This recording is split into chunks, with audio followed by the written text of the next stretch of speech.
2 years ago on this date, Michigan was preparing to face off against Alabama in the Rose Bowl. A year ago on this date, Michigan was celebrating a historic upset over Ohio State and signing Bryce Underwood as a part of their 2025 recruiting class. Now, Sherrone Moore has been fired for being a scumbag, and B, a moron, idiot, whatever term you want to use. I don't do a lot of moralizing or politicking on this show, but cheating on your wife should result on you being beaten. Cheating in general should result in you being bruised into looking like a grape. There's just no excuse for it. So that's scummy. And that is something that, now that it's public, I can say I've actually known about that thanks to some people I'm connected to for a few months now. They asked me not to share it, so out of respect for them, I did not. However, now this information is public, I can talk about it on the channel. Yes, this has been an ongoing thing for probably dating all the way back to the summer, maybe even before then. It's pretty disgusting. And his coaching on the field was also pretty disgusting. We all remember, the Texas game, the Washington game, the Illinois game, the Oregon game. Michigan played pretty trash against Ohio State when Michigan beat them 13-10. It's just Ohio State had their head up their rectum, so they lost 13-10. And it was the same thing against Alabama. Michigan didn't play all that well, but Alabama's head was, up its own rear, so they lost. And then you saw it again this year, where Michigan looked like gutter trash against Oklahoma and against USC and against Ohio State. And gutter trash, I don't mean overall. They were able to win 9 games. They were power rated top 20, top 25. They were able to beat up on the inferior teams. But relative to their talent level and relative to Michigan being a blue blood program, historically top 10 program, top 5 program in the sport, that was gutter trash. And out of all the blue blood schools, so you have, Alabama, Ohio State, Notre Dame, USC, Michigan, Oklahoma, Texas, and then some include Penn State in there. Nebraska is included. Michigan had the worst by quite a mile, I would say, at the head coach position out of all the blue bloods. Now, they might end up still with the worst out of those 9 schools. And if you want to include some new bloods in there, schools that aren't blue bloods, but might as well be given what they are now, that would be Oregon, Georgia, for example. Michigan might still end up having the worst amongst those programs that have been elite in the past or are elite right now, but at least they're going to be better than Sherrone Moore. No more odd, 5-2 fronts. No more putting, hopefully, 7-8 men in the box when you have a 5 wide receiver set on the opposing offense. No more old dog can't learn new tricks. No more turtling up in big games. All these things still might happen, but they're not going to have that familiar, annoying face with all the baggage on it. Now, you may think I'm taking this from a very personal angle, and part of me is because, the on-field conduct, the off-field conduct combined is something that is pretty maddening and disgusting. At the same time, from my football perspective, from putting on the college football with Sam thinking cap and not Sam the rational Michigan fan cap. I hope I'm a rational Michigan fan. I think and know that I am, but maybe some disagree with me. This was the best time to make this move because, as my friend Baldfather bets, and probably others have said/think, Sherrone Moore is a moron. So firing him is always the right move. I don't care if Michigan loses Bryce Underwood or if they lose Carter Meadows or Savion Hyder or Andrew Marsh. Would that suck? Yes. But you have elite recruits every cycle. And if there's a down cycle, there's an up cycle coming. there is a much larger supply of great players than there are elite coaches. And the pool is already dried up. So if Michigan weren't Michigan, this might be an actual disaster. Because Michigan is Michigan, they're not some of these other top programs. They don't have the, history or lure to them that I think in the current modern era that an Ohio State or Texas or Georgia would have. But they could be in that next tier with the funding they have. They could also pull a masterful hire out of their top hat and rapidly upgrade their culture, their infrastructure, their commitment to football, their strategy. They may lose a lot of players. That might happen. And if that's the case, even if that isn't the case, 2026 might be a wash. It's a tough schedule. You got to play Ohio State and Oregon on the road. Curt Cignetti with his, big belt is coming to Ann Arbor, and he might put you in your place. Oklahoma with Venables and likely Mateer back is going to be a chore. It's not like Penn State, Iowa, or Michigan State are going to be easy either, since all of them are going to make upgrades, or for Penn State, they're going to downgrade, but they'll probably at least be better than they were this year. For Michigan, this is about the future of the program. Do not hire based on next year. Do not hire solely based on the idea of keeping Bryce Underwood, because Underwood spent a year here, didn't do much, and he is going to have really 2 more years left. Only 2. On a team and roster that is very incomplete and underdeveloped. Maybe by his junior year, if Michigan strikes gold in the coaching search, and they strike gold in the assistant coaches, and they keep him, maybe they can compete for a title in 2027.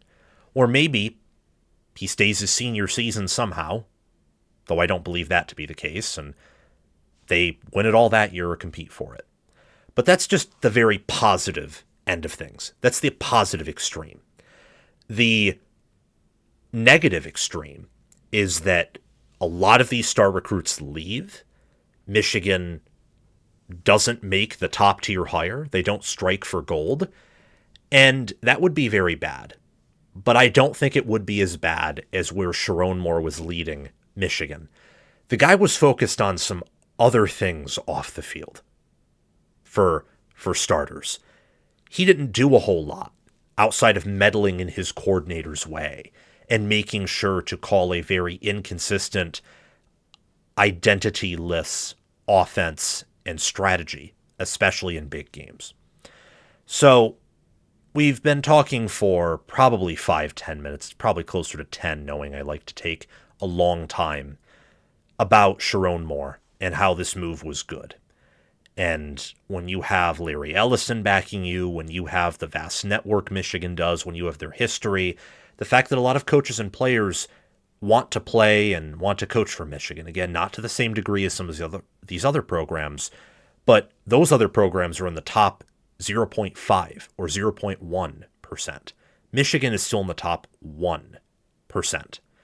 So I should do my due diligence, and I'm not fully set up with my, new computer and things, but I am going to talk about some possible candidates here that I think Michigan could realistically get. There are other candidates where I would call them and make them say no.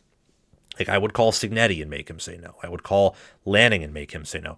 I would even, to do the ultimate, mess in the head with Ohio State, I would call Ryan Day and make him say no. All of them will say no, which is why I'm not including them on the list.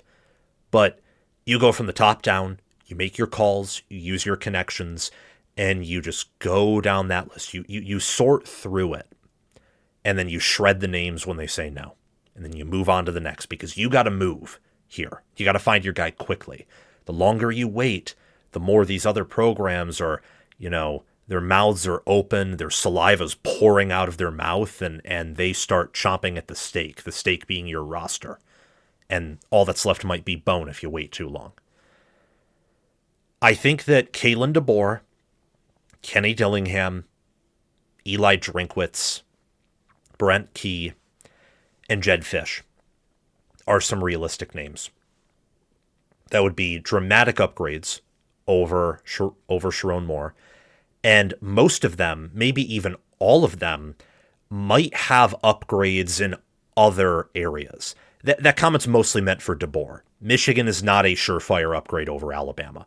It is certainly not from a recruiting angle, like just from a baseline high school recruiting angle, because Alabama's in the South. They have more talent-rich state. They have better connections with where the talent is. I mean, they recruit out of Georgia, Alabama, Mississippi, Florida, Louisiana. They can dip into Texas. They can recruit anywhere, but they're located in that ultimate breadbasket of talent, whereas Michigan is not. If Michigan wants to recruit at a top 5 level, they almost exclusively will have to recruit out of state unless you have a Bryce Underwood or someone close to his level, or like an Aiden Hutchinson pop up in state, if you get what I'm saying. But I think that Michigan probably has the capability of spending more in NIL than Alabama does. Michigan's donors are wealthier. I also think that at Michigan, because Michigan didn't have Nick Saban, their expectations are probably a little bit lower. Like, it's going to take time for Alabama fans to adjust to the fact that losing 3 games every year with what their program actually is, and with a 9-game SEC schedule, I mean, let alone an 8-game one, but at least Alabama tried to schedule, Wisconsin, tried to schedule Florida State. They played Georgia in both seasons, and Tennessee. That's going to be the new normal down in the South. You're going to see several top-tier, top 10 power-rated teams lose 3 games. That is going to be the norm. Ohio State's schedule next year, for example. I'm not picking them to lose 3 games, but it would not shock me if they did. It would not. You are going to see these teams, even the top-tier ones, with really tough schedules, lose 3 games. And you just got to remember, that's like going 10-2 or 11-1 back before conference realignment. That's how it is. At Michigan, if Michigan went 9-3 in 2024, there would be some disappointment coming off the national championship from some people, but it would not have been a failure with how much they lost and with how tough that schedule was. Especially if it was 9-3, lose to Indiana, Oregon, Texas, and you beat Ohio State. You get a big win, beat all the teams that weren't top 10 outside of those 4, and get the rivalry win, for example. That might even be considered a success if it were a reloading or rebuilding year, as that season was. So that's candidate number 1 that I would call, is Kalen DeBoer. And I think there is real tangible smoke to him and Bama maybe not being on the greatest terms, and certainly the fan base down there does not like him. They hate him. However, it's not a lock to happen. Michigan, again, is not Texas, not Ohio State, not Georgia. And in the modern world of college football, I don't think any one is a lock to go to any particular job. Each candidate has their own preferences. They have their own choices, their own family situation, their own, capabilities, wants, desires. Sometimes it's as simple as, I don't want to move, or it's as simple as, I have kids here and I don't want to uproot their lives. I've already done it enough times. I don't want to do it this time.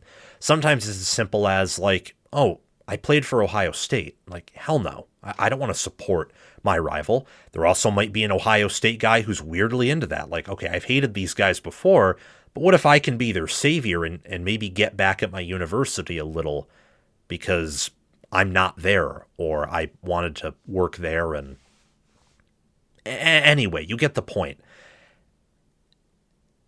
There are so many reasons why or why not a coach would want to work anywhere. And Michigan, with some of the faults they've had recently as a program, but also the ceiling they have as a program, especially that's the case here. Jed Fish has worked at Michigan before as their passing game coordinator in 2015 and 16. I would call him.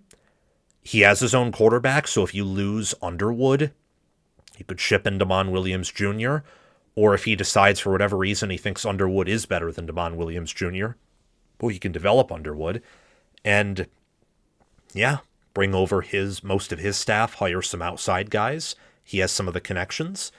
Brent Key, Love that hire. Michigan has prided itself with trench play for much of the Harbaugh era, for basically the entirety of the 2020s, and Key would fit that mold. And I think Key is a wonderful coach, great culture builder, capable recruiter, knows how to put together a staff. That's why he was able to hire and poach away Buster Faulkner, who is now the OC at Florida. Phenomenal mind.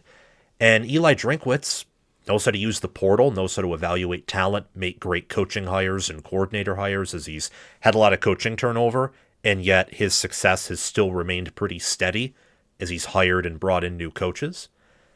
And finally, I would take a look at Glenn Schumann, Bryant Haynes, DC's at Georgia and Indiana.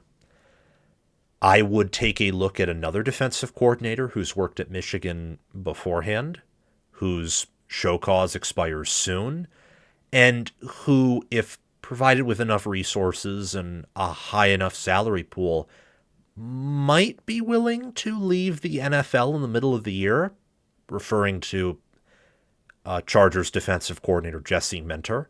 But you also run the risk of him not wanting to leave middle of the year, and then you probably lose a good amount of your recruits.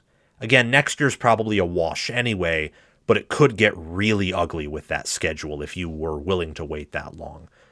Unless somehow you were able to have him recruit in the background and, it's announced that he'll be Michigan's head coach, but he's going to wait until, whatever the end of the NFL season is, which could be as late as February if they make the Super Bowl or whatnot.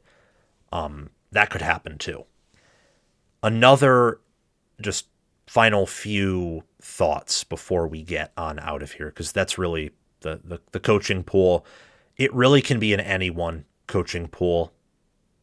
Again, some people will say no, you're not going to get Signetti, you're not going to get Dan Lanning, but you always call those types, make them say no. If on the 0.01% chance they say maybe, then you can press in a little bit more.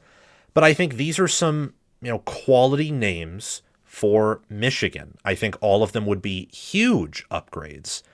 Huge. Kenny Dillingham, Brent Key, Kalen DeBoer, Eli Drinkwitz, Jed Fish. I think all of them would be fantastic upgrades over Sherrone Moore. So those are my thoughts on Moore being fired, on the potential successor to him and his regime.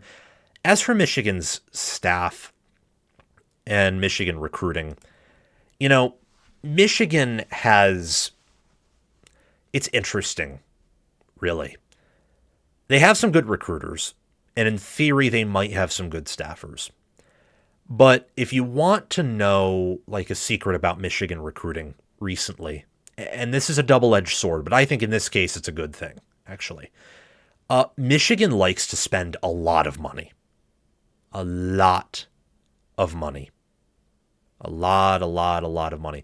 As a student at the University of Michigan, been on and off, sometimes take some semesters off to save money and also to, do this and build this channel. I'm going to graduate soon with a degree in economics. And, being in their economics classes, watching how the university functions, watching what they do in football with spending, it makes sense. They as a university, they like to be big in every way.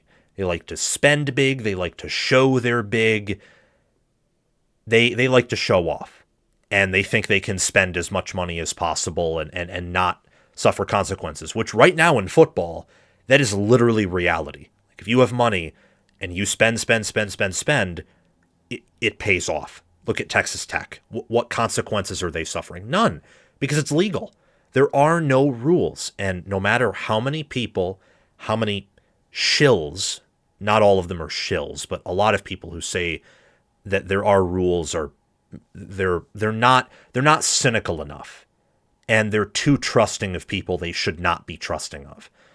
There aren't any rules in college football right now. There are none. And Michigan is one of these schools that is very well aware of that, and with the right coach, I think can really take advantage of that.